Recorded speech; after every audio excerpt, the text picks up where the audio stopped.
Sinegunduhan ng Department of Energy ang pagtitiyak ng Malacanang na walang krisis ng langis sa bansa. Sa katunayan, parating na umano ngayong linggo ang karagdagang supply ng mga produktong petrolyo.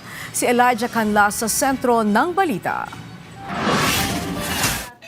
Tiniyak ng Department of Energy ang pagdating ng karagdagang supply ng langis sa bansa ngayong linggo para mapatibay ang ating buffer stock. Kinumpirma ni Energy Secretary Sharon Garin na nakatanggap na ang pamahalaan ng mga kumpirmadong order ng langis mula sa Korea, Japan, India at China. If everybody remembers, the President announced that we had about 55 or 57 days during the start of the conflict. But now po, hindi po na ganun pa rin yung number of days natin kasi may nadadagdag po ng mga deliveries po galing po sa ating mga supplier countries like Korea, Japan, even China. Inaasahang aabot sa 1 milyong bariles ng langis ang darating sa Pilipinas kung saan 400,000 rito ay mula sa Southeast Asia habang ang nalalabing 600,000 naman ay mula sa labas ng rehiyon.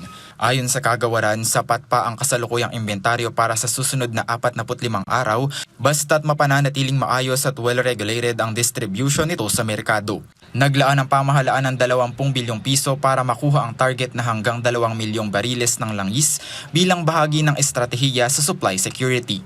Sa kabila nito, ipinaliwanag ni Garin na limitado ang kakayahan ng bansa na mag-imbak ng mas malaking supply dahil sa kakulangan ng storage facilities at kaakibat na limitasyon sa gastos. Binigyang diin din ng DOE na prioridad sa alokasyon ng supply ang transport sector dahil ito ang pangunahing serbisyong ginagamit ng mga Pilipino sa araw-araw na pagbiyahe. Hinggil sa mataas na presyo ng petrolyo sa bansa, nilinaw ng DOE na tayo ay lubos na umaasa sa importasyon dahil limitado ang ating indigenous source sa ilalim ng isang unregulated industry. Patuloy ang pakikipag-ugnayan ng ahensya sa DFA, PNOC at DTI kabilang ang pakikipagnegosasyon sa Japan upang masiguro ang tuloy-tuloy na daloy ng enerhiya sa bansa. Why we have been successful also in our supply, there has been close coordination with the Department of Foreign Affairs and PNOC, DOE, even DTI. We're doing G2G dialogues to ensure that the supplies come in, and that has been successful also.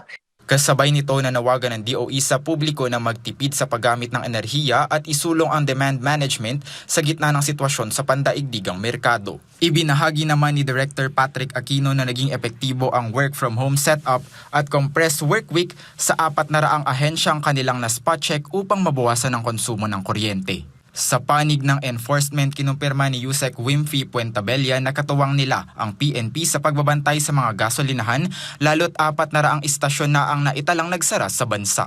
Po yung sinasabi ng Department of Energy, we are here. The objective is not to close the gasoline stations, but in fact, ang objective po natin maging katuwang ang ating mga gasolinahan. Bukas ito, making the petroleum products available on the ground in every corner at patas po ang kanilang pag-ooperate. Inaanyayahan din ng kagawaran ng bawat isa na makilahok sa paparating na Earth Hour ngayong paparating na Sabado mula 8:30 hanggang 9:30 ng gabi at sama-samang magpatay ng ilaw bilang simbolo ng pagtitipid ng enerhiya.